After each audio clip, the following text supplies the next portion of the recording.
All right, Ryan, whenever you're ready, you may begin.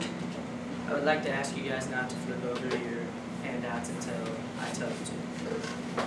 According to dictionary.com, the meaning of compassion is to have sympathetic pity for the sufferings and misfortunes of others. Jesus Christ was the embodiment of compassion, and in the verse from the New International Version of the Bible, John 11:35, Jesus wept. He shows this in full effect.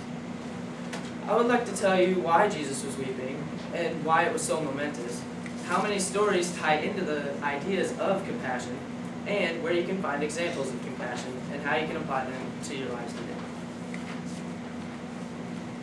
First, a little bit on John the disciple. John was Jesus' disciple, and he was a doctor, so he gave a more in-depth version of the gospel. He talked about Jesus' life in a way that no one had before, and he did this as to reach the Greeks and give a new message so that it wasn't just the same thing over and over again, so they weren't just getting bored of the Bible and wanted to throw it away and revert to paganism. And he wrote it about 90 AD. Now, John, being Jesus' disciple, decided to write about Jesus' life and give accounts of what he saw Jesus do. Jesus wept is a major verse in the Bible because it shows how much compassion Jesus truly had for just regular, ordinary people. In John 11:5-6, John writes, Jesus loved Martha and her sister and Lazarus. Yet when he heard that Lazarus was sick, he stayed where he was 2 more days. Jesus loved Lazarus. He loved Martha. He loved them so much that he was willing to cry when Lazarus died. Yes, it says that he stayed where he was for 2 days, but in those times, that was pretty momentous that he even thought about them that way. Jesus came down from heaven, and he still loved them enough to cry. If I were Lazarus, that I would feel so honored, honestly. And in John 11:38-44, John writes, Jesus, once more deeply moved, came to the tomb. It was a cave with a stone laid across the entrance. Take away the stone, he said. But Lord, said Martha, the sister of the dead man, by this time there is a bad odor, for he has been there 4 days. Then Jesus said, did I not tell you that if you believed, you would see the glory of God? So they took away the stone. Then Jesus looked up and said, Father, I thank you that you have heard me. I knew that you always hear me, but I said this for the benefit of the people standing here, that they may believe that you sent me. When he said this, Jesus called in a loud voice, Lazarus, come out. Jesus had compassion on Martha, and he had compassion on Lazarus. He felt so bad that he couldn't do anything, that he raised him from the dead. Now, many people might say, well, this is just a story from a book.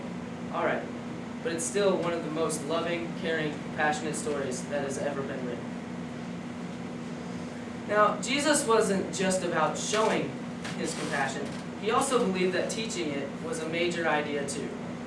He teaches it in the parable of the prodigal son. The parable of the prodigal son is about a son who asked for his inheritance early and went and squandered it on horrible things such as prostitution and, well, food, which isn't that horrible, but, he squandered it. And he lost all of his money so quickly that he had nothing to do. He had to resort to working on a pig farm, which he had never done before. He had never worked in his life. And when he went back to his father, he was going to ask to be a servant, because that's all he really deserved. But instead, his father took him back into his household, even though he took his money and just spent it on useless things. And took him in, made him a feast, and loved him the rest of his life as if he had never done anything wrong.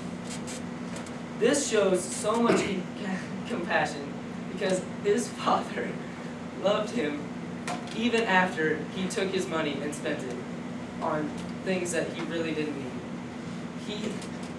He could have just sent him into the fields and said, you work for me and I might give you some money. Maybe. But instead, he took him in as if he had never left.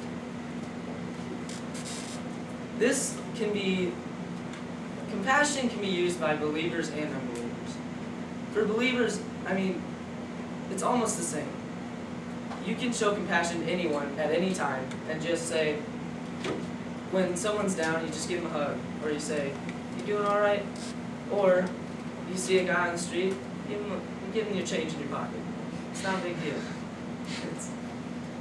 Well, other places you can find compassion is in Luke 2:6-7, at Jesus' birth. Jesus, the Lord of all, came down from heaven, and he didn't need to do this. He did this just for us. He didn't have to. And in Mark 15:37-38, on Jesus' death, he died for us. Again, he didn't have to. He's God and man, and he died for us. And then in the entire book of Jonah, when Jesus, or God, shows compassion to the entire city of Nineveh, who had been living in sin for years. Now, I hope you now know the real meaning of compassion and why Jesus weeping was put on display during the verse Jesus wept. Jesus wept because he felt compassion for Lazarus. Different places you can find examples of compassion and how to apply compassion in your life. Now, if you look at your handout, if you look at the very top, it's just someone giving them a hug. It's that simple. That's all you need to do. Or giving them the bread in the second picture. And Dalai Lama says, compassion is such an important part of your lives. If we didn't have it, our lives would go into chaos, and humans would not survive. Jesus was one of the most caring and compassionate people ever, and we should do our best to follow in his footsteps and show compassion everywhere we meet. Thank you. Thank you very much. All right, folks, that's it for today. Please put your comments on the front table, and Ryan, I've got your time.